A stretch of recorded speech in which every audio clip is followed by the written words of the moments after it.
Okay, let's dive in.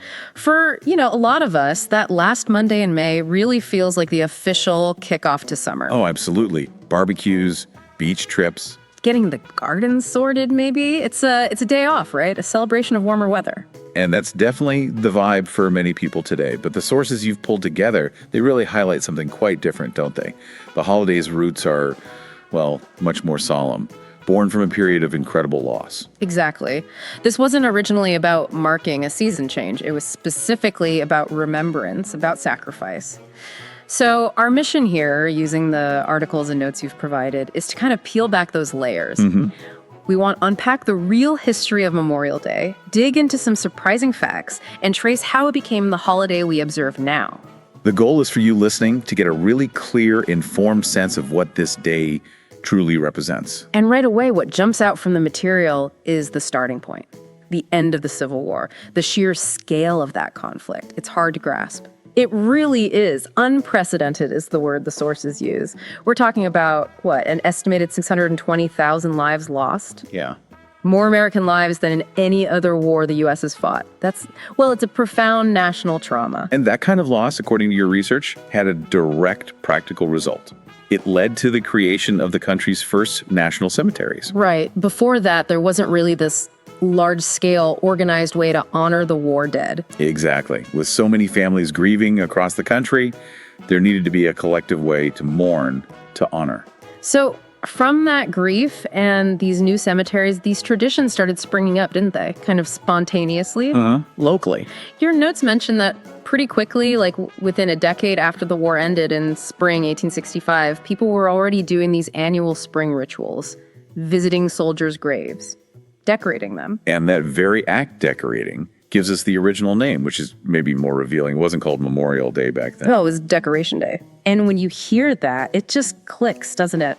The name itself explains the practice. People were literally decorating the graves. Often with flowers, flags, whatever was available and felt right. Yeah, flowers that were blooming at that time of year. And it's interesting, the sources note that even though the name changed, that specific act of decorating graves, lots of people still do that today. It's a direct link back. Okay, but here's where the story gets a bit, messy, I suppose, in a historically interesting way. Finding the exact origin, the single birthplace of Decoration Day. It's not straightforward. No, not at all. Several places claim to be the first. The sources you found don't point to one single edict or event. There are really early claims, like Charleston, South Carolina, less than a month after the war. Yeah, involving formerly enslaved people honoring Union soldiers.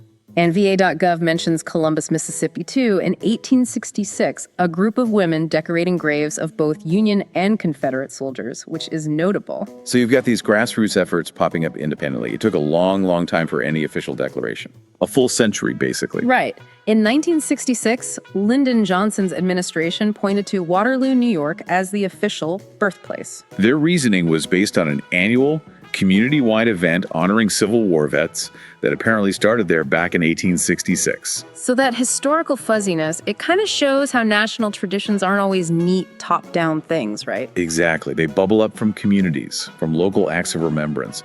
And the official story sometimes gets chosen or cemented much later. It makes you think about whose version of history gets prioritized. That's a really good point. It's not always a straight line. But okay, regardless of the first place, the practice of Decoration Day spread. And then its meaning. It changed quite significantly after World War I. That's another crucial shift highlighted in the sources. WWI was, a global conflict. Immense loss again, but this time involving Americans from everywhere fighting overseas. So the focus broadened. It had to. After WWI, the feeling grew that this day of remembrance couldn't just be for the Civil War dead anymore. It needed to encompass all Americans who died in any U.S. war. That's a major expansion. From one internal conflict, however huge, to honoring sacrifice across all of the nation's wars. A really significant evolution in its scope. So by then, it's honoring everyone, but it's still not quite the fixed Monday holiday we have now. Correct. That final piece, its modern structure, that took even longer. It wasn't until 1971, actually. 1971, wow. Yeah, that's when Memorial Day officially became a federal holiday and got locked into its current spot on the calendar. And that was because of the Uniform Monday Holiday Act, passed a few years earlier, I think. That's the one, passed in '68. The whole idea was to create more 3-day weekends, by shifting several holidays to Mondays. And that act formally made Memorial Day the last Monday in May. Okay, so why that date, the last Monday in May? Does the research give any clues about that specific timing? It does, and it connects back to those early Decoration Day practices. Your sources point to Major General John A. Logan. He was head of the Grand Army of the Republic, a Union veterans organization. And back in May 1868, he called for this nationwide Decoration Day. He chose late May, apparently, for a couple of reasons. What were they? Well, one was sort of strategic. He picked a date that didn't mark the anniversary of any specific Civil War battle, to keep it neutral, perhaps. Ah, Yeah. okay. Less about commemorating a victory or defeat, more about the general loss. Right. And the other reason, this is the one VA.gov mentions, and it's widely thought to be true, it ties right back to the name. Decoration Day. So flowers. Exactly. He chose late May because flowers would be in bloom all across the country, Oh, that's fantastic. making them readily available for people to gather and use for decorating the graves. So it wasn't just some random date picked out of a hat. It was practical, tied to the very act that started the whole thing. That's a great detail. It really links the official date back to that original, very tangible act of remembrance. Okay, so let's bring it to the present day. Knowing all this history, how is Memorial Day supposed to be observed now, officially?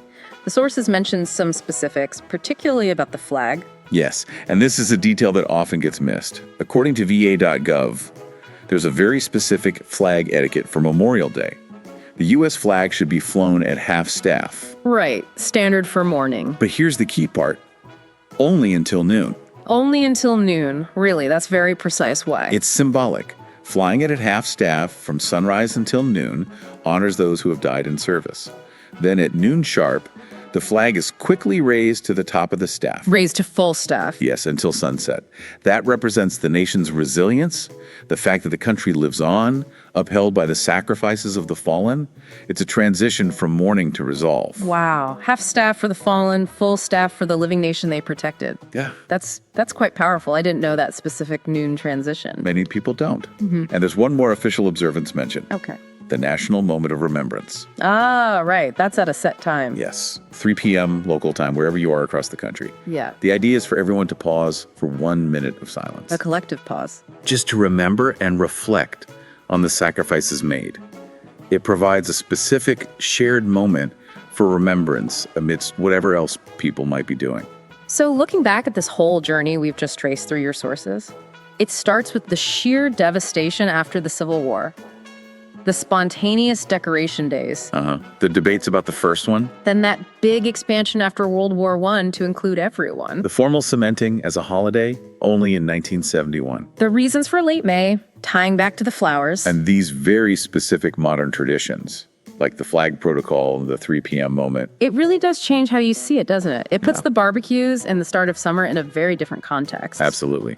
Knowing the original name, Decoration Day, Yeah. knowing it wasn't always a Monday holiday, knowing about the flag going up at noon, it adds so much depth. It definitely makes you think more critically about how we as a nation remember loss and sacrifice, how that memory changes over time, Yeah. and what parts get emphasized or maybe forgotten. For sure. So, maybe the final thought for you listening is this. How does knowing this deeper history shift your understanding of the day? Think about that contrast between the solemn origins, people quietly decorating graves after unimaginable loss, and how the holiday often feels today. Do those specific details we found, like the flag being at half-staff only until noon or that minute of silence at 3 p.m., do they help bridge that gap for you? Do they connect the modern day back to that profound history? What does this whole evolution tell us about how a nation remembers its sacrifices?